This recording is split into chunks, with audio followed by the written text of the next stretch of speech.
นิทานเสียงบายคุณป้าเรื่องกระรอกกับหอยทากการละครั้งหนึ่งนานมาแล้วในป่าอันสวยงามและกว้างใหญ่ไพศาลมีกระรอกตัวหนึ่งกระโดดจากต้นไม้ต้นหนึ่งไปยังต้นไม้อีกต้นหนึ่งอย่างแคล่วคล่องว่องไวมันเป็นกระรอกนักผจญภัยมันชอบเดินทางไปยังที่ต่างๆทั่วป่าโดยเฉพาะการพิชิตยอดเขาสูง ไม่มียอดเขาใดในป่าแห่งนี้ที่มันยังไม่เคยไป ยอดเขาแต่ละลูกมันไปถึงได้ในระยะเวลาอันสั้น เจ้ากระรอกแสนจะภูมิใจในตนเองนัก ทุกวันมันต้องออกไปท่องเที่ยวตามสถานที่ต่างๆ เมื่อมันมาถึงหน้าผาแห่งหนึ่ง มันพบกับหอยทากตัวหนึ่งที่เคลื่อนไหวสุดแสนจะเชื่องช้าอยู่บนหน้าผา หอยทากพยายามปีนขึ้นไปบนหน้าผาที่สูงชัน เมื่อปีนขึ้นไปได้นิดหนึ่ง มันก็ถลายกลับลงมา แต่มันก็ยังพยายามปีนขึ้นไปใหม่ กระรอกมองหอยทากอย่างสงสัย และถามหอยทากว่าหอยทากกำลังทำอะไรอยู่ หอยทากตอบว่ามันต้องการที่จะปีนขึ้นไปบนหน้าผานี้เพื่อที่จะชมดูวิวจากที่สูงสักครั้งในชีวิตนี้มันยังไม่เคยขึ้นไปที่สูงขนาดนั้นเลยมันอยากลองดูกระรอกมองดูหน้าผาที่หอยทากพยายามปีนขึ้นไปมันสูงไม่ถึงครึ่งหนึ่งของหลายๆภูเขาที่มันเคยปีนขึ้นไปด้วยซ้ำแล้วหอยทากก็เคลื่อนไหวเชื่องช้ามาก ต้องใช้เวลานานแค่ไหนถึงจะขึ้นไปบนยอดผาได้กัน กระรอกจึงเสนอกับหอยทากว่ามันจะพาหอยทากขึ้นไปบนยอดผาให้เอง มันแคล่วคล่องว่องไว ใช้เวลาไม่นานมันก็พาหอยทากขึ้นไปบนยอดผาได้แล้ว หอยทากสายหน้าปฏิเสธพลางบอกว่ามันต้องการที่จะขึ้นไปบนหน้าผาด้วยตัวเอง แล้วขอบคุณที่กระรอกต้องการช่วยเหลือ กระรอกไม่เข้าใจความคิดของหอยทาก แต่มันก็เคารพในการตัดสินใจของหอยทาก เมื่อพูดคุยกันเสร็จแล้ว กระรอกก็จากไป ปล่อยให้หอยทากพยายามปีนหน้าผาต่อไป วันเวลาผ่านไป กระรอกก็ยังคงผจญภัยไปยังที่ต่างๆเหมือนเคย แต่ในใจมันนึกถึงหอยทากอยู่ตลอด หอยทากที่แสนจะเชื่องช้า เวลาปีนหน้าผาก็จะถลายลงมา มันคิดว่าหอยทากไม่มีทางจะปีนขึ้นหน้าผาได้อย่างแน่นอน มันจึงรู้สึกเป็นห่วงหอยทาก จึงได้กลับไปที่หน้าผานั้นอีกครั้ง เมื่อมาถึงหน้าผากระรอกเห็นหอยทากปีนได้ระยะทางไม่ถึงครึ่งของความสูงหน้าผา มันมองหอยทากอย่างไม่เข้าใจว่าทำไมหอยทากถึงไม่ยอมรับการช่วยเหลือจากมัน ดูตอนนี้สิ มันปีนหน้าผาได้ไม่มากไปกว่าครั้งสุดท้ายที่กระรอกเจอกับมันเลย ขณะที่กระรอกกำลังคิดอยู่นั่นเอง หอยทากได้ปีนขึ้นไปบนก้อนหินก้อนหนึ่งบนหน้าผา แต่ว่าก้อนหินก้อนนั้นหลุดออกมาจากหน้าผา ทำให้ก้อนหินและหอยทากตกลงมาพร้อมกัน กระรอกตะโกนร้องว่าระวังอย่างสุดเสียง พลางวิ่งไปหาหอยทากที่นอนอยู่ใต้หน้าผา หอยทากได้รับบาดเจ็บจากการตกหน้าผา มันมองกระรอกแล้วสลบไป กระรอกร้องเรียกหอยทากอย่างร้อนใจ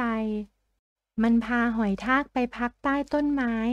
แล้ววิ่งไปหากระต่ายเจ้าปัญญาที่โพรงกระต่าย กระต่ายเจ้าปัญญาเป็นสัตว์ที่ฉลาดที่สุดในป่าแห่งนี้ กระรอกต้องการให้มันมาช่วยรักษาหอยทาก เมื่อเล่าเรื่องราวทั้งหมดให้กระต่ายเจ้าปัญญาฟัง กระรอกก็พากระต่ายมายังต้นไม้ที่หอยทากนอนสลบอยู่ กระต่ายจัดการรักษาหอยทากและบอกว่าหอยทากได้รับบาดเจ็บและต้องนอนรักษาตัวให้หายดีก่อน โชคดีที่หอยทากตกลงมาในพุ่มไม้ มันจึงไม่ได้รับบาดเจ็บหนักมากนัก กระรอกคอยดูแลพยาบาลหอยทากอยู่นาน ในที่สุดหอยทากก็กลับมาเป็นปกติ หอยทากกล่าวขอบคุณกระรอกอย่างซาบซึ้งใจ แล้วมันก็กลับไปที่หน้าผาอีกครั้ง กระรอกเห็นอย่างนั้นก็ร้องห้ามอย่างไม่เห็นด้วย หอยทากบอกว่าการปีนขึ้นไปดูวิวบนยอดผาเป็นความฝันของมัน ตอนนี้มันได้เรียนรู้จากความผิดพลาดในครั้งก่อนแล้ว การปีนหน้าผาครั้งนี้มันต้องทำได้อย่างแน่นอน กระรอกพยายามห้ามหอยทาก แต่หอยทากก็บอกให้กระรอกเชื่อในการตัดสินใจของมัน เมื่อห้ามหอยทากไม่สำเร็จกระรอกได้แต่เฝ้าดูหอยทากปีนขึ้นไปบนหน้าผาอีกครั้ง มันรู้สึกเป็นห่วงหอยทากเป็นอย่างมาก แต่ว่ามันก็อยากออกไปผจญภัยอีกครั้งเช่นกันกระรอกช่วยดูแลรักษาหอยทากมาหลายวัน ตอนนี้สายเลือดนักผจญภัยในร่างกายของมันเรียกร้องให้ออกผจญภัยอีกครั้ง กระรอกครุ่นคิดสักครู่ ในที่สุดมันตัดสินใจรวบรวมใบไม้มากองไว้ใต้หน้าผาให้หนาๆเพื่อที่จะแน่ใจว่าเวลาหอยทากตกลงมามันจะไม่ได้รับบาดเจ็บอีก เมื่อรวบรวมใบไม้มากองจนได้ปริมาณเป็นที่พอใจแล้วกระรอกจึงจากไปอย่างวางใจ มันทะยานออกไปตามที่ต่างๆอีกครั้ง ผ่านแม่น้ำ ภูเขา และต้นไม้น้อยใหญ่อย่างว่องไว กระรอกเป็นเหมือนกับสายลมที่ผ่านสถานที่ต่างๆอย่างรวดเร็ว แต่ตลอดเวลาที่มันผจญภัยอยู่นั้น ภายในใจของมันก็กังวลถึงหอยทากอยู่ตลอด มันกลัวว่าจะมีเหตุร้ายอะไรเกิดขึ้นกับหอยทากอีก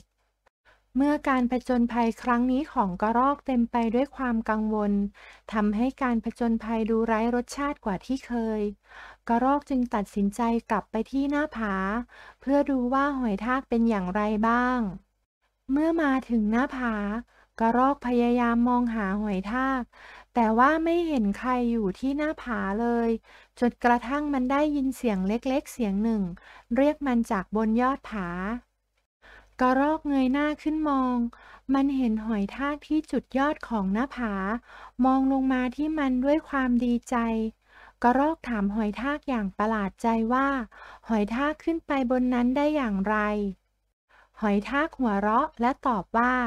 มันอาจจะช้าแต่มันมีความตั้งใจ มันรู้ว่ามันสามารถปีนขึ้นมาบนหน้าผาได้แม้ว่าจะใช้เวลานานกว่าคนอื่นๆก็ตามกระรอกรู้สึกประทับใจกับความมุ่งมั่นของหอยทากมันได้เรียนรู้ว่าการทำอะไรสำเร็จอย่างรวดเร็วไม่ได้เป็นสิ่งสำคัญที่สุดเสมอไป ในวันนั้นกระรอกและหอยทากชื่นชมวิวจากบนยอดผาด้วยกันอย่างสุขใจกระรอกรู้สึกว่าวิวบนยอดผานี้สวยกว่าวิวไหนๆที่มันเคยเห็นระหว่างการผจญภัยของมันเสียอีกนับจากนั้นเป็นต้นมากระรอกใช้เวลาในการเดินทางผจญภัยอย่างไม่รีบเร่งมันใช้เวลาชื่นชมสิ่งต่างๆระหว่างการเดินทางผจญภัยแทนที่จะรีบเร่งไปยันจุดหมายปลายทาง ส่วนหอยทากก็ได้เพื่อนใหม่เป็นกระรอกแม้ว่ามันจะตามเจ้าเพื่อนที่ว่องไวตัวนี้ไม่ทัน